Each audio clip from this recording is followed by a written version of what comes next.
നിങ്ങൾ അറബി കോളേജിൽ നിന്ന് പഠിച്ചു വരുന്ന മൈലാരുട്ടികളെ കുറിച്ച് നിങ്ങളെ ധാരണ എന്താ? നിങ്ങൾക്കറിയുന്ന ഖുർആൻ വചനം പോലും അറിയാത്ത കൗമാണ് ഇറങ്ങുന്നത്. നേരത്തെ നിങ്ങളൊരു അറബി കിതാബ് എടുത്ത് നോക്കി ഒരു വായിക്കും, അർത്ഥം വെക്കും, നിങ്ങളെക്കാൾ അർത്ഥം വെക്കും. എന്നാ ഖുർആൻ 10 ആയത്ത് ഓതാൻ പറഞ്ഞു നോക്ക്. പറഞ്ഞേ മനസ്സിലാവുണ്ടോ? അതുകൊണ്ട് ഇവിടെ ഇരിക്കുന്ന നിങ്ങൾ ഭാഗ്യവാന്മാരാണ്.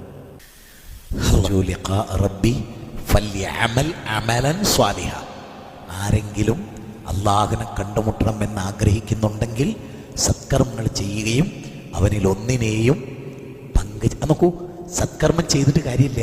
തൊട്ട് പറയുന്നതാണ്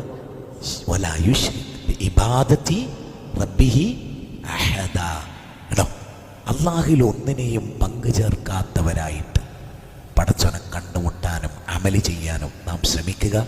നമ്മുടെ യൗവനം ഒരിക്കലും പാഴാതിരിക്കാൻ ശ്രദ്ധിക്കുക. നിങ്ങൾ എനിക്ക് വേണ്ടി നന്നായിട്ട് ദുആ ചെയ്യണം.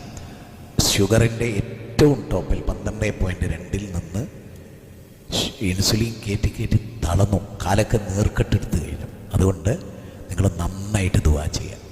ഒറ്റ കാര്യത്തിന് വേണ്ടി മാത്രം ദീർഘായുസോടുകൂടി ഈ ഖുർആൻ ഇങ്ങനെ ഉദ്ധരിച്ച് പ്രസംഗിച്ച് ഒരു പ്രസംഗവേദിയിൽ ഷഹീദായി വീണ് മരിക്കാൻ വേണ്ടി നിങ്ങൾ പ്രാർത്ഥിക്കും. അള്ളാഹു ഖൈറ് നൽകട്ടെ. എല്ലാവിധ തിന്മകളിൽ നിന്നും അള്ളാഹു നമ്മെ കാത്തുരക്ഷിക്കട്ടെ. നാളെ മഅ്ശറയിൽ എരിപൊരുകൊള്ളുന്ന വെയിലത്ത് അർശിൻ്റെ തണം നൽകി അള്ളാഹു അനുഗ്രഹിക്കുമാറാകട്ടെ.